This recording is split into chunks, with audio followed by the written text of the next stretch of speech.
ನಡೆಸುವೆ ನೀ ಎಂದೆಂದು ಕೊನೆವರೆಗೂ ನಡೆಸುವೆ ನೀ ಎಂದೆಂದು ಕೊನೆವರೆಗೂ ನಡೆಸುವೆ ನೀ ಯೆಹೋವಾ ಈರೇ ನನ್ನೆಲ್ಲವ ನೋಡಿಕೊಳ್ಳೆ ಯೆಹೋವಾ ಶಮ್ಮಾ ನನ್ನೊಂದಿಗೆ ಇರುವವರೇ ನಮ್ಮೊಂದಿಗೆ ಇರುವವರೇ. ದೇವಾ ಈ ಒಂದು ಸಮಯದಲ್ಲಿ ಸ್ವಾಮಿ ಕಾಲ ನಮ್ಮೊಟ್ಟಿಗೆ ಮಾತಾಡು ದೇವರೇ. ನಿನ್ನ ವಾಕ್ಯದಲ್ಲಿ ಮನುಷ್ಯನು ಮಾತ್ರ ಬದುಕುವುದಿಲ್ಲ, ದೇವರ ಬಾಯಿಂದ ಬರುವ ಒಂದೊಂದು ಮಾತಿನಿಂದಲೇ ಬದುಕುತ್ತಾನೆ ಸ್ವಾಮಿ. ಹಾಗಾಗಿ ನಿನ್ನ ವಾಕ್ಯಗಳ ಮೂಲಕ ನನ್ನೊಟ್ಟಿಗೆ ನಮ್ಮೆಲ್ಲರೊಟ್ಟಿಗೆ ಮಾತಾಡು. ಮಹಿಮೆ ಯೇಸು ನಾಮದಲ್ಲಿ. ಸಣ್ಣ ಟೈಮ್ ತೆಗೆದುಕೊಳ್ಳೋದಿಲ್ಲ. ಈಗ ಒಂದು ತೆಲುಗು ಅದರಲ್ಲಿ ಏನಂದ್ರೆ ನೀವು చేసిన ಮೇಲು ನೀವು చూపిన కృపలు వందన ಮೇಲೆ ಅದರಲ್ಲಿ ಎರಡನೇ ಚರಣ ಬರುವಾಗ ಅಂಚಲಂಚಲಗ ಕನ್ನಡದಲ್ಲಿ ಹೆಂಗಿದೆ ಅಂದ್ರೆ ಹಂತವಾಗಿ ನನ್ನನ್ನು ಹೆಚ್ಚಿಸುತ್ತೀವಿ ಅಂತ. ಇವೆಲ್ಲ ಪ್ರಶ್ನೆ ಪ್ರಾಕ್ಟಿಕಲ್ ಪ್ರಶ್ನೆ. ಯಾರಾದ್ರೂ ಹೋಗ್ಬಿಟ್ಟು ಕೂತ್ಕೊಂಡಿರ್ತಕ್ಕಂಥವ್ರಿಗೆ ನಾನು ಕೆಳಗಡೆ ಹೋಗ್ಬೇಕು ಅಂತ ಆಸೆ ಇದೆ ಅಂದ್ರೆ 1 ಮೀಟರ್ ಕೆಳಗಡೆ ಎಲ್ಲ ವಿಷಯದಲ್ಲೂ ಕೂಡ ಸ್ವಲ್ಪ ಕೆಳಗಡೆ ಇದು ಶಾರೀರಿಕ ಜೀವನದಲ್ಲಿ ಸ್ವಲ್ಪ ಕೆಳಗಡೆ ಹೋಗ್ಬೇಕು ಅಂತ ಯಾರಾದ್ರೂ ಇಷ್ಟಪಟ್ಟು ಬಹುಶಃ ಯಾರು ಇಲ್ಲ. ಎಲ್ಲರಿಗೂ ಆಸೆ ಏನಂದ್ರೆ ಸ್ವಲ್ಪ ಮೇಲೆ ಬರಬೇಕು, ಇನ್ನು ಸ್ವಲ್ಪ ಮೇಲೆ, ಇನ್ನು ಸ್ವಲ್ಪ ಮೇಲೆ. ನಾನು ಮಾಡಿ ಮೇಲೆ ಬಗ್ಗೆ ಮಾತಾಡ್ತಾರೆ. ಲೈಫ್ ಆರೋಗ್ಯದಲ್ಲಿ, ಜ್ಞಾನದಲ್ಲಿ, ತಿಳುವಳಿಕೆಯಲ್ಲಿ, ಸಮೃದ್ಧಿಯಲ್ಲಿ, ಪ್ರಾರ್ಥನೆಯಲ್ಲಿ, ದೇವರ ಕೃಪೆಯಲ್ಲಿ ಹಂತವಾಗಿ ನಾವು ಮೇಲೆ ಹೋಗ್ಬೇಕಂತ ನಾವು ಇಷ್ಟಪಡ್ತೇವೆ. ಇವತ್ತು ನಮ್ಮ ಟಾಪಿಕ್ ಏನು ಗೊತ್ತಿಲ್ಲ, very short topic, increase. Increase ಈಗ ಫ್ಯಾನು ಫಸ್ಟ್ ಹಾಕುವಾಗ ನಾವೆಲ್ಲ ಸ್ವಲ್ಪ ಇನ್ಕ್ರೀಸ್ ಮಾಡಿ, ಯಾಕಂದ್ರೆ ಸಾಕಾಗಲ್ಲ. ಫ್ಯಾನ್ ಓಡ್ತಾ ಇದೆ, ಗಾಳಿ ಬರ್ತಾ ಇದೆಯಾ? ಖಂಡಿತ ಬರ್ತಾ ಇದೆ. ಸೊ ಕರೆಂಟ್ ಇದೆಯಾ? ಇದೆ ಕರೆಂಟ್. ಎಲ್ಲ ಸರಿನೇ, ಪ್ರಾಬ್ಲಮ್ ಏನೂ ಇಲ್ಲ, ಬಟ್ ಸಾಕಾಗ್ತದೆ. ಅದಕ್ಕೆ ನಾವೇನಿರ್ತೀವಿ, ವ್ಯಾಲ್ಯೂ ಇನ್ಕ್ರೀಸ್ ಮಾಡಿ. ಸೇಮ್ ಸೌಂಡ್ ಕೂಡ ಒಂದು ಸಾರಿ ಇನ್ಕ್ರೀಸ್ ಮಾಡ್ತೀವಿ. ಈ ಇನ್ಕ್ರೀಸ್ ಅನ್ನೋ ಪದ ಇದೆಯಲ್ಲ, ಪ್ರತಿಯೊಬ್ಬ ವ್ಯಕ್ತಿಗೆ ಬೇಕು. ಹೆಚ್ಚಿಸು. ಸ್ವಲ್ಪ ಹೊತ್ತು ಆ ವಿಚಾರದ ಬಗ್ಗೆ ಮಾತಾಡ್ತೇನೆ. ಹೆಚ್ಚಿಸು. ಓಕೆ, ದೇವರ ಮಕ್ಕಳಿಗೆ ನಾನು ಬರೀ ಗೋಪಾಲ ಬ್ರದರ್ ಅವರ ಕುಟುಂಬಕ್ಕೆ ಮಾತ್ರ ಮಾತಾಡ್ತಾರೆ. ನನಗೂ ನಮ್ಮೆಲ್ಲರಿಗೂ ಸೇರಿ ದೇವರು it is not for only one family. ಪ್ರತಿಯೊಬ್ಬ ವ್ಯಕ್ತಿಗೆ ಜೀವನದಲ್ಲಿ ಎಲ್ಲ ವಿಷಯಗಳಲ್ಲಿ ಮೇಲೆ ಬರಬೇಕು ಅಂತ ಆಸೆ. ನಾನು ಪ್ರಾಸ್ಪರಿಟಿ ಗಾಸ್ಪಲ್ ಬಗ್ಗೆ ಮಾತಾಡ್ತೇನೆ, ಅದು ಬೇರೆ ವಿಚಾರ. ಬೈಬಲ್ ಇರ್ತಕ್ಕಂಥ ಸತ್ಯವನ್ನು ಮಾತಾಡ್ತೇನೆ. ಪ್ರತಿಯೊಬ್ಬರಿಗೆ ಜೀವನದಲ್ಲಿ ಮೇಲೆ ಬರಬೇಕು ಅಂತ ಇಷ್ಟ. ಅದಕ್ಕೆ ಸಂಬಂಧಪಟ್ಟ ಬೈಬಲ್ ಏನಿರ್ತದೆ, 36ನೇ ಅಧ್ಯಾಯ ಯೆಹೆಜ್ಕೇಲನ ಗ್ರಂಥ 11ನೇ ವಚನ, 36:11 ನಿಮಗೋಸ್ಕರ ಓದ್ತೇನೆ, ದಯವಿಟ್ಟು ಕೇಳಿಸ್ಕೊಡಿ. ಸ್ವಲ್ಪ ತುಂಬಾ ವಚನಗಳನ್ನು ನಾನು ಓದಲಿಟ್ಟಿದ್ದೇನೆ. ಅದು ಬೇಗ 6:11 ವಚನ. ನಿಮ್ಮಲ್ಲಿ ಬಹು ಜನರನ್ನು ಪಶುಗಳನ್ನು ವೃದ್ಧಿಗೊಳಿಸುವೆನು, ಅವು ಹೆಚ್ಚಿ ಅಭಿವೃದ್ಧಿಯಾಗುವವು. ಮೊದಲಿನಂತೆ ನಿಮ್ಮಲ್ಲಿ ನಿವಾಸಿಗಳನ್ನು ತುಂಬಿಸಿ ಮೊದಲಿಗಿಂತ ನಿಮ್ಮನ್ನು ಉತ್ತಮ ಸ್ಥಿತಿಗೆ ತರುವೆನು. ನಾನೇ ಯೆಹೋವನು ಎಂದು ನಿಮಗೆ ದೃಢವಾಗುವುದಿಲ್ಲ. ಪ್ರವಾದಿಯಾದಂಥ ಯೆಹೆಜ್ಕೇಲನ ಮೂಲಕವಾಗಿ ಇಸ್ರಾಯೇಲರಿಗೆ ದೇವರು ಕೊಟ್ಟಂತ ಒಂದು ವಾಗ್ದಾನ. ಆ ವಾಗ್ದಾನ ಇವತ್ತು ಬರೀ ಇಸ್ರಾಯೇಲರಿಗೆ ಮಾತ್ರ ಅಲ್ಲ, ನಮ್ಮೆಲ್ಲರಿಗೂ ಕೂಡ ಅಷ್ಟೇ ಅರ್ಥಗರ್ಭಿತವಾದದ್ದು, ಅನ್ವಯಿಸುವ. It applies to us also. ಸಾವಿರಾರು ವರ್ಷಗಳಿಂದ ದೇವರು ಕೊಟ್ಟಂತ ಮಾತು ಅದು ಇವತ್ತು 2026ರಲ್ಲಿ ನಮಗೆ ಅನ್ವಯಿಸ್ತದೆ. ಆ ಎಲ್ಲ ವಾಕ್ಯಗಳನ್ನ ಬಿಡಿಸಿ ಮಾತಾಡಲಿಕ್ಕೆ ಸಮಯ ಇಲ್ಲ. ಒಟ್ಟಿಗೆ ಒಂದೇ ಒಂದು ಮಾತಿನಂದ್ರೆ ಬೈಬಲ್ ಇರ್ತದೆ, ನಿಮ್ಮಲ್ಲಿ ಬಹು ಜನರು ವೃದ್ಧಿಗೊಳಿಸುವೆನು, ಅವು ಹೆಚ್ಚಿ ಅಭಿವೃದ್ಧಿ ಆಗುವುದು. ಅಲ್ಲಿ ಮನುಷ್ಯರ ಬಗ್ಗೆ ಮಾತಾಡ್ತಿದೆ, ಪ್ರಾಣಿಗಳ ಬಗ್ಗೆ ಮಾತಾಡ್ತಿದೆ. ನಿಮ್ಗೆಲ್ಲ ಗೊತ್ತಿರುವ ಹಾಗೆ ಪ್ರಾಣಿಗಳನ್ನು ಉಂಟು ಮಾಡಿದ ಮೇಲೆ ದೇವರು ಮನುಷ್ಯರನ್ನು ಉಂಟು ಮಾಡಿದ. ಮೊದಲೇ ಮನುಷ್ಯನ ದೇವರು ಉಂಟು ಮಾಡಿಲ್ಲ. ಯಾಕೆ ಗೊತ್ತಿಲ್ಲ, ಮೊದಲೇ ಉಂಟು ಮಾಡಿದ್ರೆ ಮನುಷ್ಯ ಹಸಿರಿಂದ ಸುತ್ತ ಹೋಗ್ತಾ ಇದ್ದ. ಹಾಗಾಗಿ ಗಿಡ, ಮರ, ಪ್ರಾಣಿಗಳನ್ನ ಉಂಟು ಮಾಡಿ ಕಡೆಯದಾಗ 6ನೇ ದಿನದಲ್ಲಿ ದೇವರು ಮನುಷ್ಯನ ಉಂಟು ಮಾಡಿದ. ಕಾರಣ, ನೀನು ಜೀವನ ಮಾಡಬೇಕಾದ್ರೆ ಇದು ಬೇಕು, ಇದಿಲ್ಲದೆ ಜೀವನ ಮಾಡ್ಲಿಕ್ಕಾಗಲ್ಲ. ಸೊ ಹಾಗಾಗಿ ಜೀವನದ ಆಧಾರ ಬೇರೆ ಜೀವಿ, ಅದನ್ನ ಉಪಯೋಗ ಮಾಡಿಕೊಂಡು ಬದುಕೊಂಡು ನಾವು. ಹಾಗಾಗಿ ಇಲ್ಲಿ ಸ್ವಾಮಿ ಮಾತಾಡುವಾಗ ಪ್ರಾಣಿಗಳು ಮನುಷ್ಯರು ಅಂತ ಹೇಳುವಾಗ ಒಂದು ಸರ್ವತೋಮುಖವಾದಂತ ಒಂದು ಅಭಿವೃದ್ಧಿ, ಅಂದ್ರೆ ಶಾರೀರಿಕವಾಗಿ, ಆತ್ಮಿಕವಾಗಿ, ಪ್ರಾಪಂಚಿಕವಾಗಿ ಎಲ್ಲ ಕ್ಷೇತ್ರದಲ್ಲಿ ಒಂದು ಅಭಿವೃದ್ಧಿಯನ್ನು ದೇವರು ನಮಗೆ ಕೊಡಲಿಕ್ಕೆ ಇಷ್ಟಪಡ್ತಾರೆ. ಯಾವ ತರವಾದ ಅಭಿವೃದ್ಧಿ, ಅದು ದೊಡ್ಡ ಲಿಸ್ಟ್ ಮಾತಾಡ್ಲಿಕ್ಕೆ ಒಂದು 4 ಅಂಶಗಳು ಮಾತಾಡ್ತೇನೆ. ಮೊದಲನೇದಾಗಿ ನನ್ನ ವ್ಯಕ್ತಿಗತ ಜೀವನದ ಅಭಿವೃದ್ಧಿ. 2 ಪೂರ್ವಕಾಲವಂತ 4ನೇ ಅಧ್ಯಾಯ ಬೈಬಲ್ ಕ್ವಿಕ್ಕಾಗಿ ಓದುವಂಥವ್ರು ಯಾರಾದ್ರೆ ಪಟ್ ಪಟ್ ಅನ್ಬೋದು. ಯಾಕಂದ್ರೆ ಇನ್ನು ಕೆಲವು ಏಪ್ರಿಲ್ ಅಂದ ಮೇಲಿದ್ದಾರೆ, ಅದಕ್ಕೆ ಧೈರ್ಯವನ್ನು ಮಾತಾಡ್ತಾ ಇದ್ದೀನಿ. ಜಾಯ್ನ್ ಆಗ್ತಾರೆ. So just open your bibles to 2 Chronicles chapter 4, 9 and 10. ಸುಂದರವಾದಂಥ ವ್ಯಕ್ತಿ ಕುರಿತಾಗಿ ನಾವು ನೋಡ್ತೇವೆ. 1-2 ವಚನ ಕಡಲು ಎಣಿಸಿಕೊಳ್ಳುವ ಪಾತ್ರೆಯನ್ನು ದೇವಾಲಯಗಳ ಬಲಗಡೆಯಲ್ಲಿ ಅಂದರೆ ಮೊದಲ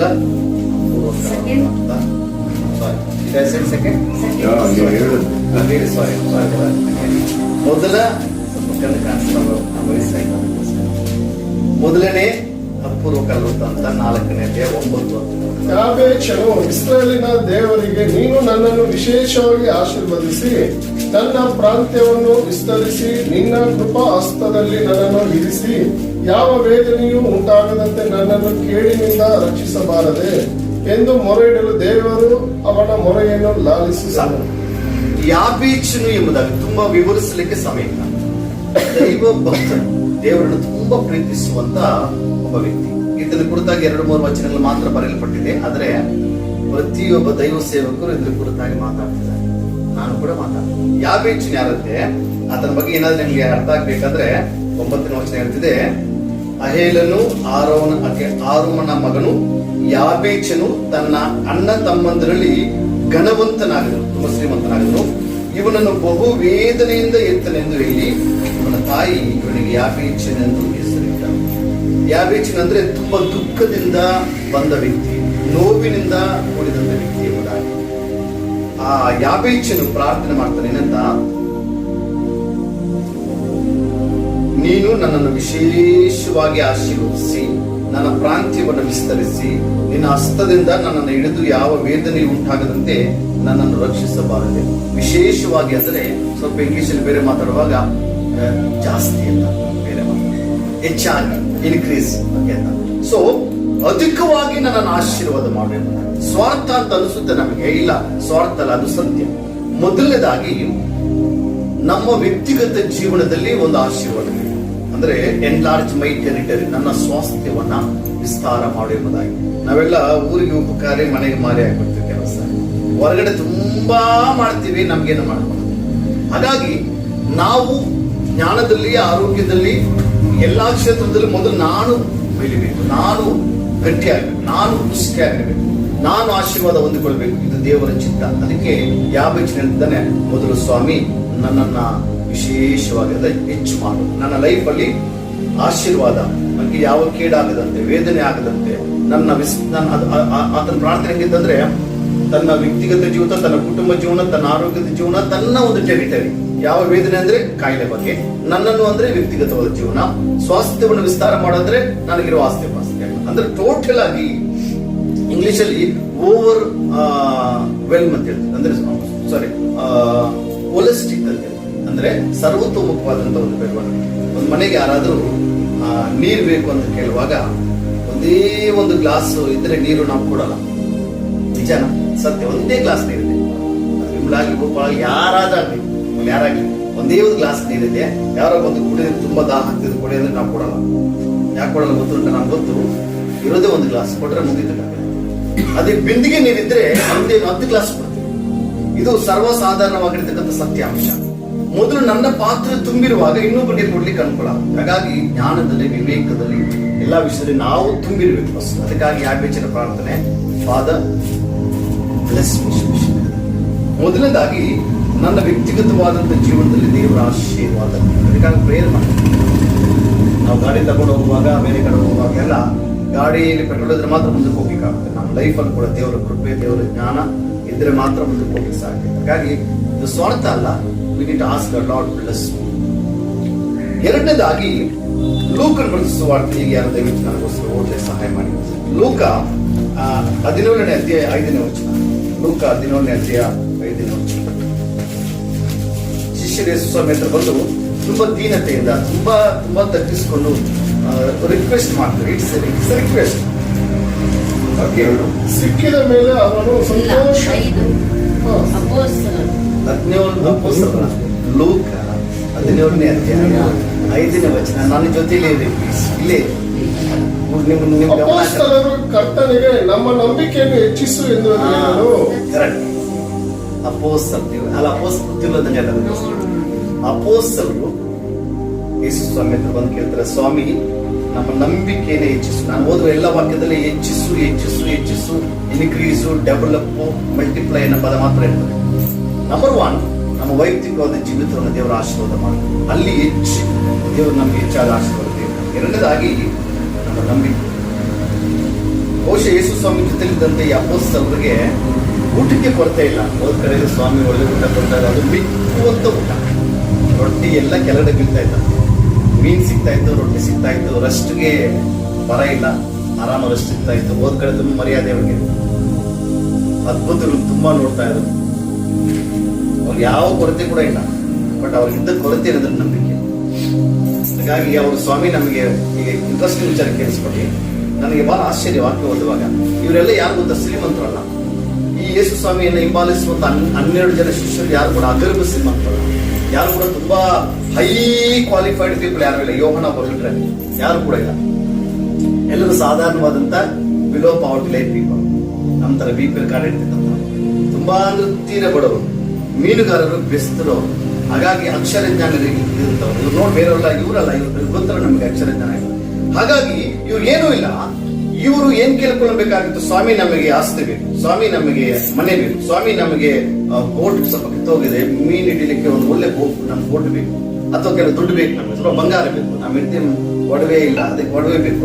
ಈ ತರ ಕೇಳಬಹುದಾಗಿತ್ತು. ಕಾರಣ ಯೇಸು ಸ್ವಾಮಿ ಜೊತೆಲಿ ಇದ್ದು ಇದ್ದು ಇದ್ದು ಯೇಸು ಸ್ವಾಮಿಯ ಶಕ್ತಿ ಇವ್ರಿಗೆ ಗೊತ್ತು. ಯೇಸು ಸ್ವಾಮಿ ಎಂತ ಮಹಾ ಅದ್ಭುತಗಳನ್ನು ಮಾಡ್ತಾರೆ ಗೊತ್ತು. ಸಮುದ್ರದ ಮೇಲೆ ನಡೆದ ಕಣ್ಣಾರೆ ನೋಡಿದ್ದಾರೆ. ಯೇಸು ಸ್ವಾಮಿ ಉಪದೇಶವನ್ನು ಕೇಳಿದ್ದಾರೆ. ಅವ್ರಿಗೆ ಗೊತ್ತು ಈತನೇ ಮೆಸ್ಸಿ ಎಂಬುದಾಗಿ, ಅವ್ರಿಗೆ ಗೊತ್ತು ಈತನೇ ಬರಬೇಕಾಗಿರ್ತದೆ ದೇವರ ಎಂಬುದಾಗಿ. ಅಂದ್ರೆ ನಾವು ಸರ್ವಶಕ್ತನಾದ ದೇವರ ಸಮ್ಮುಖದಲ್ಲಿ ಇದ್ದೇವೆ, ಅವ್ರನ್ನೆಲ್ಲರೂ ಓಡಾಡ್ತಿದ್ವಿ, ಗೊತ್ತು ಅವರಿಗೆ. ಅವ್ರು ಏನ್ ಬೇಕಾದ್ರೂ ಕೇಳಬಹುದಾಗಿತ್ತು. ಬಟ್ ಅವರ ಒಂದು ಕೋರಿಕೆ ಹೆಂಗಿತ್ತು ಅಂದ್ರೆ, ದೇವರೇ ನಂಬಿಕೆ ಹೆಚ್ಚಿಸು. ಅದರ ಅರ್ಥ ಏನಂದ್ರೆ, ನಮ್ಮ ಹತ್ರ ನಂಬಿಕೆ ಇದೆ, ಸಾಕಾಗಲ್ಲ. ನಮ್ಮ ಹತ್ರ ನಂಬಿಕೆ ಇದೆ, ಅರ್ಧಂಬರ್ಧ. ನಮ್ಮ ಹತ್ರ ನಂಬಿಕೆ ಇದೆ. ಅದೆಂತ ನಂಬಿಕೆ ಅಂದ್ರೆ, ಒಬ್ಬ ತಂದೆ ತನ್ನ ಮಗನ್ ಕರ್ಕೊಂಡ್ ಬರ್ತಾನೆ. ಇವನ್ ಯಾವಾಗ ಮೂರ್ಛೆ ರೋಗ ಬರ್ತದೆ, ಕೆಳಗಡೆ ಬಂದು ಒದ್ದಾಡ್ತಾನೆ, ಪ್ರಾಬ್ಲಮ್ ಆಗುತ್ತೆ, ವಾಸಿ ಮಾಡುವಂತ ನಿಮ್ಮ ಶಿಷ್ಯರನ್ನ ಕರ್ಕೊಂಡ್ ಬಂದ್ರೆ ಅವ್ರಿಗೆ ಆಗ್ಲಿಲ್ಲ. ಹಾಗೆ ಸಮಯ ಹೇಳ್ತಾರೆ, ಆಕೆ ಪ್ರೇಯರ್ ಮಾಡಿ ಗುಣಪಡಿಸಿದ್ಮೇಲೆ ಶಿಷ್ಯರು ನೋಡಿ, ಹೇಳಿ ಅಲ್ಪ ವಿಶ್ವಾಸ, ನಿಮ್ ನಂಬಿಕೆ ಇದೆ. ಹಾಗಾಗಿ ಯೇಸು ಸ್ವಾಮಿ ಹತ್ರ ಎಂತ ಕಂಪ್ಲೇಂಟ್ ಬಂತಂದ್ರೆ, ನಿಮ್ ಶಿಷ್ಯರು ನಾಲಾಯಕವರು, ವೇಸ್ಟ್ ಬಾಡಿ, ಏನು ಆಗಲ್ಲ, ತಂದೆ ಬಿಟ್ಟು ಬೇರೆ ಮಾತಲ್ಲಿ ಅವ್ರಿಗೇನಿಲ್ಲ ನಂಬಿಕೆ.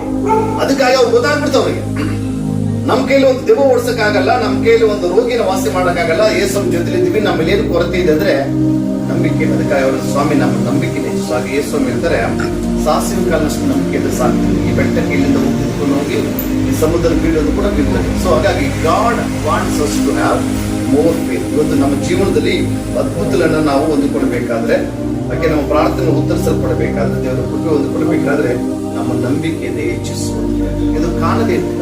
ನಾವೆಲ್ಲ ಕೇಳೋದು ಕಣ್ಣಿಗೆ ಕಾಣುವಂತ ಕಾರ್ಯ. ಹಾಗೆ ನಮಗೆ ಸ್ವಲ್ಪ ದುಡ್ಡು ಬೇಕು, ರೊಕ್ಕ ಬೇಕು, ಬಟ್ಟೆ ಬೇಕು, ಇದನ್ನ ನಾವೆಲ್ಲ ನಾವು ಪ್ರೇಯರ್ ಮಾಡುವಾಗ ಸ್ವಲ್ಪ ಸ್ಪೆಷಲ್ ಆಗಿ ನನಗೆ ಒಂದು ಅಜ್ಜಿ ಪ್ರೇಯರ್ ಮಾಡ್ತಾರೆ. ಏನಂದ್ರೆ, ಸ್ವಾಮಿ ನನ್ನ ಮನೆಯಲ್ಲಿ ಯಾವತ್ತು ನೀರು ಕಡಿಮೆ ಆಗ್ಬಾರ್ದು, ಅಂದ್ರೆ ಪಾತ್ರೆ ಎಲ್ಲ ತುಂಬಿರ್ಬೇಕು, ನನಗೆ ತುಂಬಾ ನೀರಿನ ಅಭಾವ. ಹಾಗೆ ಯಥಾರ್ಥ ಕಣ್ಣೀರು ಪ್ರೇಯರ್ ಮಾಡ್ತಿದ್ದೆ, ನನ್ನ ಮನೆಯಲ್ಲಿ ನೀರು ತುಂಬಿರ್ಬೇಕಂತ. ನನಗೆ ತಮಾಷೆ ಆಯ್ತಾ ಪ್ರೇಯರ್ ಕೇಳುವಾಗ. ಯಾರಾದ್ರೂ ನೀರಿಗೋಸ್ಕರ ಪ್ರೇಯರ್ ಮಾಡ್ತಾರೆ, ಧಾರಾಳ ಸಿಗುತ್ತೆ. ಬಟ್ ಆ ಅಜ್ಜಿ ನೀರಿಗೋಸ್ಕರ ಪ್ರೇಯರ್ ಮಾಡ್ತಾರೆ. ಕಾರಣ ಆಕೆ ಪ್ರಕಾರವಾಗಿ ಎಲ್ಲ ಇದೆ, ನನಗೆ ನೀರಿಲ್ಲ. ಹಾಗೆ ನಮ್ಮ ಜೀವನದಲ್ಲಿ ಎಲ್ಲ ಇರ್ತದೆ, ಕೆಲವೊಮ್ಮೆ ನಂಬಿಕೆ ಇರಲ್ಲ. ನಂಬರ್ 2, ನಂಬಿಕೆಯನ್ನು ಹೆಚ್ಚಿಸು. ಮೊದಲನೇದಾಗಿ ನನ್ನ ವ್ಯಕ್ತಿಗತ ಆಶೀರ್ವಾದ ಹೆಚ್ಚು ಮಾಡು ಸ್ವಾಮಿ. ಎರಡನೇದಾಗಿ ನಂಬಿಕೆ. ಮೂರನೇದಾಗಿ ಮೊದಲನೇ ತೆಸಲೋನಿಕದವರಿಗೆ 3ನೇ ಅಧ್ಯಾಯ 12ರಿಂದ 13. First Thessalonians chapter 12. ನಿಮ್ಮಲ್ಲಿ ನಮ್ಮ ಪ್ರೀತಿಯು ಹೆಚ್ಚಾದ ಹಾಗೆಯೇ ನಿಮ್ಮ ಪ್ರೀತಿಯು ಒಬ್ಬರಿಗೊಬ್ಬರಿಗೆ ಹರಡಿ ಎಲ್ಲಾ ಮನುಷ್ಯರ ಮೇಲೆಯೂ ಅಭಿವೃದ್ಧಿ ಹೊಂದಿ ಅತ್ಯಧಿಕವಾಗುವಂತೆ ಕರ್ತನು ಆಶೀರ್ವದಿಸಿದರು. 2 ಪದ ಇದೆ, ಅಭಿವೃದ್ಧಿಯಾಗಿ ಅತ್ಯಧಿಕವಾಗುವಂತೆ. ತಮಿಳು ಓದ್ತಿರುವ ನಿಮಗೆ ಬ್ಯೂಟಿಫುಲ್ ಆಗಿದೆ ವಚನ ಸಿಗ್ತಾರೆ ನಿಮಗೆ. ಫಸ್ಟ್ ಥೆಸಲೋನಿಯನ್ಸ್ ಇಲ್ಲಾದ ಪರವಾಗಿಲ್ಲ. ಫಸ್ಟ್ ಥೆಸಲೋನಿಯನ್ಸ್ ಚಾಪ್ಟರ್ 3 12 and 13 ತುಂಬಾ ಚೆನ್ನಾಗಿದೆ. ನಮ್ಮ ಫ್ಯಾಮಿಲಿ ತುಂಬಾ ಬೇಕಿದೆ. 12 and 13. நாங்கள் உங்களிடத்தில் வைத்திருக்கிற அன்புக்கொப்பாய் நீங்களும் ஒருவரிடத்தில் ஒருவர் வைக்கும் அன்பிலும் மற்றெல்லா மனுஷரிடத்தில் வைக்கும் அன்பிலும் கர்த்தர் உங்களை பெருகவும் நிலைத்தோங்கவும் செய்து இவ்விதமாய் நம்முடைய கர்த்தராகிய இயேசு கிறிஸ்து தமது பரிசுத்தவான்களின் ಅನೆವರೋಡು ಕೂಡ ಬೈಬಲ್ ಇರ್ತದೆ. ದೇವರ ಪ್ರೀತಿ ಅಂದ್ರೆ ದೇವರು ನಮ್ಮ ಮೇಲೆ ಇಟ್ಟಿರೋ ಪ್ರೀತಿಯನ್ನ ಇನ್ನೊಬ್ಬರಿಗೆ ನಾವು ಕೊಡುವಂತ ಪ್ರೀತಿಯಲ್ಲಿ ನಾವು ಯಾವಾಗಲೂ ಕೂಡ ಅಭಿವೃದ್ಧಿ ಹೊಂದಿರಬೇಕು. ಅತ್ಯಧಿಕವಾದ ಪ್ರೀತಿ ನಮಗೆ ಇಂಗ್ಲಿಷ್ ಇರ್ತದೆ, increase hour love towards god and towards. ಈ ಬೈಬಲ್ ಇರ್ತಕ್ಕಂಥ 2 ಆಜ್ಞೆಗಳು, ದೇವರನ್ನು ಪ್ರೀತಿಸಬೇಕು, ನಿನ್ನಂತೆ ದೇವರನ್ನ ಪ್ರೀತಿಸಬೇಕು, 2.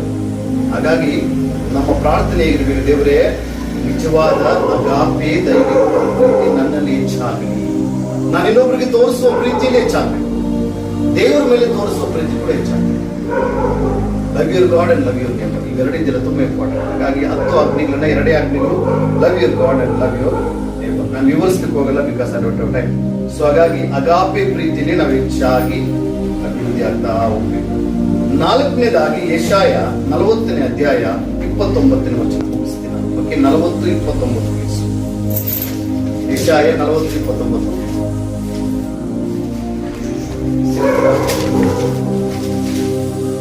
சோர்ந்து போகிறவனுக்கு அவர் பலன் கொடுத்து சத்தமில்லாதவனுக்கு சத்துவத்தை பெருக பண்ணுகிறார். ಸೋತವರಿಗೆ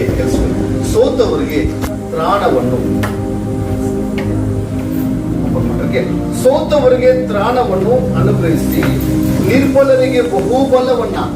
ಹಾಗೆ ಅಲ್ಲಿ ಇಂಟ್ರೆಸ್ಟ್ ವಿಚಾರ ನೋಡಿ, ಬಹುಬಲ ಇಂಗ್ಲಿಷಲ್ಲಿ ಮೋರ್ ಸ್ಟ್ರೆಂತ್ ಅಂತ, ಬಹುಬಲವನ್ನ.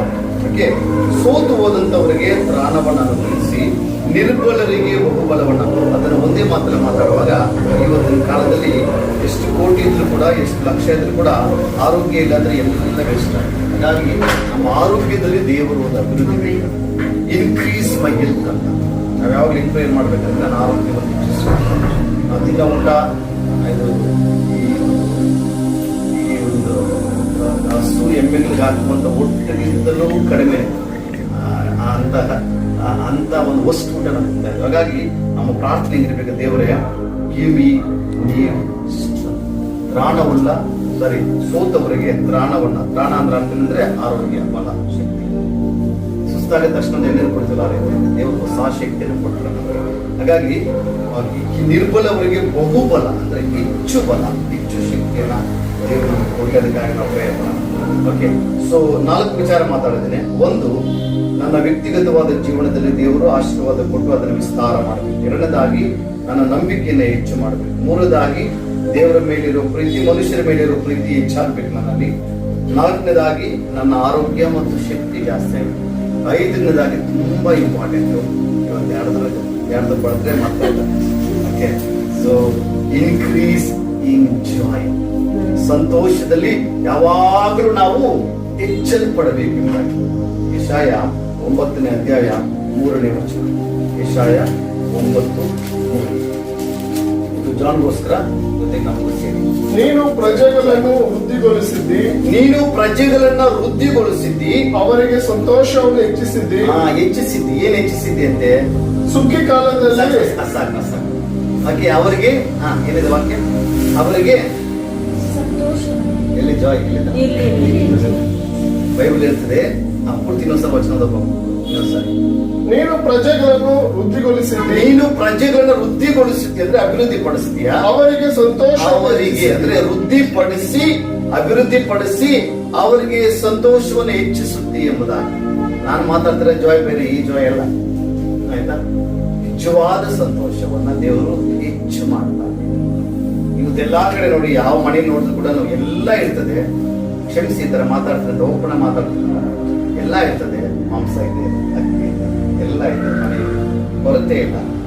ಅಂತ ಬಡತನ ದೇವರು ನಮ್ಗೆ ಕೊಟ್ಟಿಲ್ಲ. ನಮ್ಮ ಅಪ್ಪ ಅಮ್ಮನ ಕೃಪೆಯಿಂದಲೂ ದಯೆಯಿಂದಲೂ ನಮಗೆ ಧಾರಾಳವಾಗಿ ಕೊಟ್ಟಿದ್ದಾರೆ.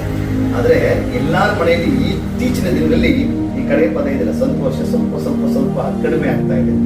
ಜ್ವರ ಜಾಸ್ತಿ ಆದ್ರೆ ಆಮೇಲೆ ಅದು ನಿಮ್ಗೆ BP ಚೆಕ್ ಮಾಡೋ ಮೇಲೆ ಕೆಳಗಡೆ ಬರುತ್ತಲ್ಲ, ಹಾಗಾಗಿ ಕೆಲವು ಸಾರಿ ನಮ್ಮ ಸಂತೋಷ ಕೂಡ ಇದ್ದಕ್ಕಿದ್ದಂಗೆ ಕೆಳಗಡೆ ಬಂದ್ಬಿಡ್ತದೆ, ಇದ್ದಕ್ಕಿದ್ದಂಗೆ ಕಡಿಮೆ ಆಗ್ಬಿಡ್ತದೆ. 32 ನಾವು ತೋರಿಸ್ಕೊಂಡು ಚೆನ್ನಾಗಿ ನಗ್ನಾಗ್ತಾ ಇರ್ತೀವಿ, ಹೊರಗಡೆ ಮಾತ್ರ ಒಂಥರ ಬೆಂಕಿ ತರ ಇರ್ತದೆ. ನೋವು, ಸಂಕಟ ಅಂದ್ರೆ ಸಂತೋಷಕ್ಕೆ ಇಲ್ಲ. ಬೈಬಲ್ ಹೇಳ್ತದೆ, ಸಮೃದ್ಧಿಯನ್ನ ಕೊಟ್ಟು ಅವರಿಗೆ ಸಂತೋಷವನ್ನು ಹೆಚ್ಚಿಸುತ್ತೆ. ಸೊ ಇವತ್ತು ಕಡೆ ದಿನದಲ್ಲಿ ನಮ್ಗೆ ಏನ್ ಬೇಕಾದ್ರೆ ನಿಜವಾಗಲೂ ನೆಮ್ಮದಿ, ಸಂತೋಷ. ಫಿಲಮ್ ಇದ್ರೆ ಅದು ಸತ್ಯನಾಗಿರೋ ನನಗಂತೂ ಗೊತ್ತಿಲ್ಲ. ಯೇಸು ಸಮೀಪದಲ್ಲಿದ್ರೆ ನೆಮ್ಮದಿ, ಸಂತೋಷ ನಮ್ಮ ಹುಡುಕೊಂಡು ಬರ್ತದೆ. ಇವತ್ತು ನಮ್ಮ ಜಾಯ್ ಬರ್ತಾರೆ, ಅದರಿಂದ ಅವ್ರಿಗೂ ಕೂಡ ಸೇರುವ ವಾಕ್ಯ, ನಿನ್ನ ಸಂತೋಷವನ್ನು ಹೆಚ್ಚಿಸುತ್ತೆ.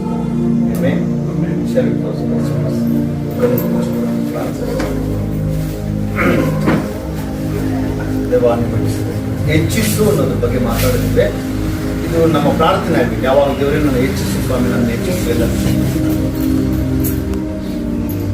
ಮಹಾ ಕನಿಕರವುಳ್ಳ ನಮ್ಮ ಸ್ವರ್ಗೀಯ ತಂದೆಯಾದಂಥ ದೇವರೇ, ಸಾಯಂಕಾಲ ಸಮಯದಲ್ಲಿ ಸಹೋದರ ಭೂಪಾಲ್ ಮತ್ತು ವಿಮಲಾ ಕುಟುಂಬವನ್ನು ಸಂಧಿಸಿ ವಾಡಿಕೆಯಾಗಿ ದೇವರ ಎನ್ನಿಕೆ ಫ್ಯಾಮಿಲಿ ಆಗಿ ನಾವು ಸೇರಿ ಬರುವ ಹಾಗೆ ಇಲ್ಲಿ ಕೂಡ ಕುಟುಂಬವಾಗಿ ನಾವು ಸೇರಿ ಬರಲಿಕ್ಕೆ ಕೊಟ್ಟ ಕೃಪೆಗಾಗಿ ತುಂಬ ಮಂದಿ ಮಿಸ್ ಆಗಿದ್ದಾರೆ. ಬರುವ ಕೂಟಗಳಲ್ಲಿ ಯಾರು ಕೂಡ ಮಿಸ್ ಆಗದೆ ಎಲ್ಲರೂ ಸೇರಿಕೊಂಡು ಒಟ್ಟಿಗೆ ಈ ಸಂಭ್ರಮ, ಈ ಅನ್ಯೋನ್ಯತೆಯಲ್ಲಿ ಸೇರ್ಲಿಕ್ಕೆ ಕೃಪೆಯನ್ನು ದಯಪಾಲಿಸಿರಿ. ಮುಖ್ಯವಾಗಿ ದೇವರೇ, ನಾವು ಯಾವ ಉದ್ದೇಶಕ್ಕಾಗಿ ಬಂದಿದ್ದೀರೋ ನಿಮಗೆ ಗೊತ್ತು ಸ್ವಾಮಿ. ದೇವರೇ, ಇದೇನೋ ಒಂದು ಮುಂದಕ್ಕೋಸ್ಕರವಾಗಿಯೋ ಅಥವಾ ದೇವರೇ ಒಬ್ಬರ ಮುಖ ಒಬ್ಬರು ನೋಡ್ಲಿಕ್ಕಾಗಿ ಅಲ್ಲ ಸ್ವಾಮಿ. ನಮ್ಮ ಬಾಂಧವ್ಯವನ್ನ ಗಟ್ಟಿ ಮಾಡ್ಕೊಳ್ಳೋದಕ್ಕೆ, ನಮ್ಮ ಅನ್ಯೋನ್ಯತೆಯನ್ನ ಬೆಳೆಸ್ಕೊಳ್ಳೋದಕ್ಕೆ, ವಾಕ್ಯದ ಪ್ರಕಾರ ಪ್ರೀತಿಯನ್ನು ಹೆಚ್ಚಿಸಿಕೊಳ್ಳೋದಕ್ಕೆ, ಸಂತೋಷವನ್ನ ಹೆಚ್ಚಿಸಿಕೊಳ್ಳೋದಕ್ಕೋಸ್ಕರ, ಒಬ್ಬರಿಗೊಬ್ಬರು ಬಲವನ್ನು ಹೊಂದಿಕೊಳ್ಳೋದಕ್ಕೋಸ್ಕರವಾಗಿ ನಾವು ಸೇರಿ ಬಂದಿದ್ದೇವೆ. ಹಾಗಾಗಿ ಈ ವಾಕ್ಯ ಅನುಸಾರವಾಗಿ ನಮ್ಮನ್ನು ಹೆಚ್ಚಿಸು ಸ್ವಾಮಿ. ದೇವರ ಜ್ಞಾನದಲ್ಲಿಯೂ, ಆಶೀರ್ವಾದದಲ್ಲಿಯೂ, ಆರೋಗ್ಯದಲ್ಲಿಯೂ, ಕೃಪೆಯೂ, ಸಮಾಧಾನದಲ್ಲಿಯೂ, ಪ್ರೀತಿಯಲ್ಲಿಯೂ, ನಂಬಿಕೆಯಲ್ಲಿಯೂ, ಸಂತೋಷದಲ್ಲಿ ಸ್ವಾಮಿ ನಮ್ಮೆಲ್ಲರನ್ನ, ಕುಟುಂಬಸ್ಥರನ್ನ ಈ ದಿನ ನೀವು ಹೆಚ್ಚಿಸಬೇಕು ಅಂತ ಪ್ರಾರಂಭಿಸ್ತೇವೆ. ಮುಖ್ಯವಾಗಿ ಮನೆ ಯಜಮಾನರು ಗೋಪಾಲ್ ಅವರನ್ನ, ಕರ್ತನೆ ವಿಮಲಾ ಅವರನ್ನ ಪ್ರೀತಿಸಿಕೊಟ್ಟಂತ 3 ಜನ ಮಕ್ಕಳು, ಜಾನ್ಗೋಸ್ಕರ, ಜಾಯ್ಗೋಸ್ಕರ ಹೆಸರಿಗಾಗಿ ಪ್ರಾರಂಭಿಸ್ತೀವಿ. ಈ ಕುಟುಂಬವನ್ನು ಸ್ವಾಮಿ ನಿನ್ನ ಪಾದಗಳಿಗೆ ನಾವು ಒಪ್ಪಿಸಿಕೊಡುತ್ತೇವೆ.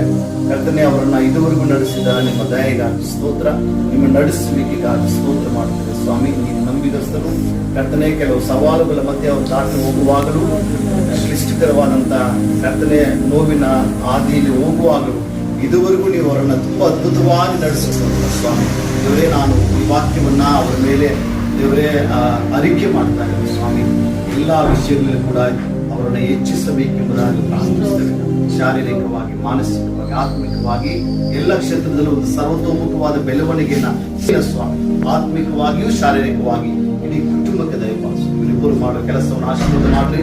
ಗಂಡ ಹೆಂಡತಿಯಲ್ಲಿ ಅನ್ಯೋನ್ಯತೆ, ಪ್ರೀತಿ ಅದು ಅಭಿವೃದ್ಧಿ ಆಗಲಿ ಸ್ವಾಮಿ. ಹೆಚ್ಚಲಿ ದೇವರೇ, ದಿನೇ ದಿನೇ ಇವರ ಪ್ರೀತಿ, ಇವರಲ್ಲಿರ್ತಕ್ಕಂಥ ವಿಶ್ವಾಸ, ದಾಂಪತ್ಯದ ಆ ಜೀವನ ದೇವರೇ ಒಬ್ಬರಿಗೊಬ್ಬರು ಅರ್ಥ ಮಾಡಿಕೊಳ್ಳುವಂಥದ್ದು ಹೆಚ್ಚಾಗಲಿ ಎಂಬುದಾಗಿ ಪ್ರಾರ್ಥಿಸ್ತೇವೆ. ಒಳ್ಳೆ ಕೆಲಸಗಳನ್ನು ಅನುಗ್ರಹಿಸಿರಿ, ಮಾಡೋ ಕೆಲಸದಲ್ಲಿ ಪ್ರಗತಿನ ದಯಪಾಲಿಸಿರಿ. ಜಾನನ್ನು ಕೂಡ ನೆನಪು ಮಾಡ್ಕೊಳ್ತೀವಿ. ಮಗನ ಮಾಡೋ ಕೆಲಸವನ್ನ, ಜೊತೆ ವಿದ್ಯಾಭ್ಯಾಸವನ್ನ ಆಶೀರ್ವಾದ ಮಾಡು.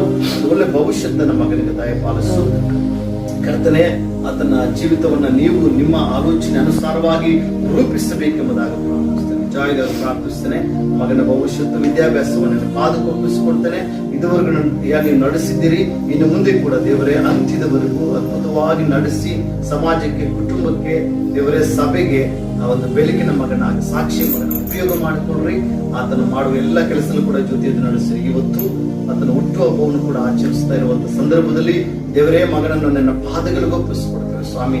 ಕೇಳಿಸಿಕೊಂಡ ಎಲ್ಲ ವಾಕ್ಯಗಳ ಪ್ರಕಾರವಾಗಿ ನಂಬಿಕೆಯಲ್ಲಿ, ಸಂತೋಷದಲ್ಲಿಯೂ, ಆರೋಗ್ಯದಲ್ಲಿಯೂ, ಕರ್ತನ ಶಕ್ತಿಯಲ್ಲಿಯೂ ವಿಶೇಷ ಆಶೀರ್ವಾದದಲ್ಲಿಯೂ ಈ ಮಗನನ್ನ ನೀವು ಹೆಚ್ಚಿಸಬೇಕು ಅನ್ನೋದಾಗಿ ಪ್ರಾರ್ಥಿಸ್ತೇನೆ. ಎಲ್ಲ ವಾಗ್ದಾನಗಳು ಮಗನಿಗೆ ಸ್ವಂತವಾಗಲಿ ಕರ್ತನೆ. ದೀರ್ಘಾಯುಷ್ಯನ ಕೊಟ್ಟು ನಡೆಸು. ಆತನ ಎಲ್ಲ ಆಸೆಗಳನ್ನು ಯೇಸುವೆ ನೀನು ಈಡೇರಿಸಬೇಕು ಎಂಬುದಾಗಿ ಪ್ರಾರ್ಥಿಸ್ತೇನೆ.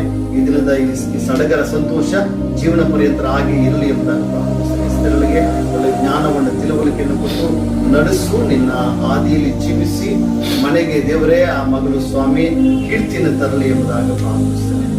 ಈ 3 ಜನ ಮಕ್ಕಳನ್ನು ದೇವರೇ ಭದ್ರಕೋಟೆಯಲ್ಲಿ ಒಪ್ಪಿಸಿಕೊಡ್ತೇವೆ. ರಕ್ತಕೋಟೆಯನ್ನು ಮುಚ್ಚಿ ನಿನ್ನ ಮರೆ ಮಾಡಕು. ನಿನ್ನ ಚಿತ್ತಾನುಸಾರ ನಡೆಸು. ಮನೆ ವಿಚಾರದಲ್ಲಿರುವಂತಹ ಈ ಗಲಿಬಿಲಿ ಕೂಡ ಬೇಗ ಇತ್ಯರ್ಥವಾಗಲಿ. ಅವರಿಗೆ ಬರಬೇಕಾದ ನ್ಯಾಯಯುತವಾಗಿ ಬರಲಿ ಎಂಬುದಾಗಿ ಪ್ರಾರ್ಥಿಸ್ತೇವೆ ಸ್ವಾಮಿ. ಅನ್ಯಾಯ ಆಗದಂತೆ ಕಾಪಾಡು ನಡೆಸು ಸ್ವಾಮಿ. ಬಂದಿರುವ ಎಲ್ಲ ಕುಟುಂಬಗಳನ್ನ ನನ್ನ ಪಾದಗಳಿಗೆ ಒಪ್ಪಿಸಿಕೊಡ್ತೇವೆ. ಕುಟುಂಬದಲ್ಲಿ ದೇವರ ಒಬ್ಬೊಬ್ಬರನ್ನ ನೆನಮುಟ್ಟು ಈ ವಾಗ್ದಾನಗಳು ಅವರಿಗೆ ಸ್ವಂತವಾಗಲಿ. ಎಲ್ಲ ವಿಚಾರದಲ್ಲಿ ಕರ್ತನೆ ಅವರೆಲ್ಲರಿಗೆ ಅಭಿವೃದ್ಧಿಯನ್ನು ಕೊಟ್ಟು ನಡೆಸಬೇಕೆಂಬುದಾಗಿ ಪ್ರಾರ್ಥಿಸ್ತೇವೆ. ಈ ಅನ್ಯೂನತೆಗಾಗಿ ಸ್ತೋತ್ರ. ಎಲ್ಲರನ್ನ ದೇವರೇ ನಿನ್ನ ಪಾದಗಳಿಗೆ ಇನ್ನೊಂದು ಸಾರಿ ಒಪ್ಪಿಸಿಕೊಳ್ತೇವೆ. ನಾವು ಪುನಃ ಮತ್ತೆ ಕುಟುಂಬವಾಗಿ ಒಬ್ಬರ ಮುಖ ನೋಡಿಕೊಳ್ಳುವ ತನಕ, ಸೇರಿ ಬರುವ ತನಕ ನಿನ್ನ ಕೃಪೆಯು ಶುಭವು ನಮ್ಮನ್ನು ಸದಾಕಾಲ ಹಿಂಬಾಲಿಸಲಿ ಎಂಬುದಾಗಿ ಪ್ರಾರ್ಥಿಸ್ತೇವೆ. ಇನ್ನೊಂದು ಸಾರಿ ಜಾಯಿಯನ್ನು ನಾವು ಜ್ಞಾಪಕ ಮಾಡ್ಕೊಳ್ತೇವೆ. ಅದನ್ನು ಹುಟ್ಟುಹಬ್ಬದ ಅಂಗವಾಗಿ ತಂದೆ, ಮಗ, ಪರಿಶುದ್ಧಾತ್ಮನ ಹೆಸರಿನಲ್ಲಿ ಮಗನನ್ನ ನಾವು ಆಶೀರ್ವದಿಸಿ ಹಾರೈಸುತ್ತೇವೆ. ನಡೆಸು ಜನಮಾನ ಮಹಿಮೆಯನ್ನು ಸಲ್ಲಿಸ್ತೇವೆ. ಸೇನೆಯ ಪರಿಶುದ್ಧ ನಾಮದಲ್ಲಿ ಪ್ರಾರ್ಥಿಸುತ್ತೇವೆ. ನನ್ನ ಮನವಿ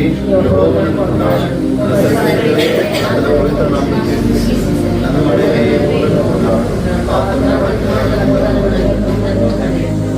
ಕರ್ತನಾದ ಯೇಸು ಕ್ರಿಸ್ತನ ಕೃಪೆಯು, ತಂದೆಯಾದ ದೇವರ ಪರಮ ಪ್ರೀತಿಯು, ಪರಿಶುದ್ಧಾತ್ಮನ ಅನ್ಯೋನ್ಯ ಸಹವಾಸವು ಸೇರಿ ಬಂದಿರುವೆಲ್ಲರೊಟ್ಟಿಗೆ ಮುಖ್ಯವಾಗಿ ಗೋಪಾಲವರ ಕುಟುಂಬದೊಂದಿಗೆ ನಿರಂತರವಾಗಿ ಇರುತ್ತದೆ. ಎಣಿಸಲಾಗದ ಆಶೀರ್ವಾದಗಳ ಎಂದೆಂದು ನೀಡಿರುವೀಯ. ಎಣಿಸಲಾಗದ ಆಶೀರ್ವಾದಗಳ ಎಂದೆಂದು ನೀಡಿರುವೆ. ಯೋಗ್ಯತೆ ಕೃಪೆ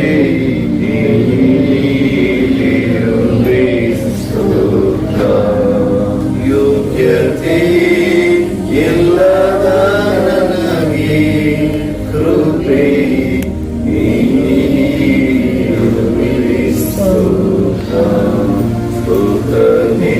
ಸ್ತುತನಿಂದಲೇ ಸ್ತುತಿ ಹಾಡುವೆ ನನ್ನ ಯೇಸು ರಾಜನ.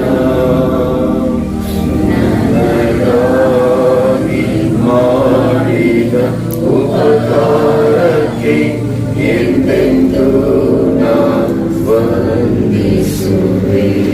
ಎಂದೆಂದೂ ನಾ ವಂದಿಸುವೆ. Praise God. Praise God. Praise God.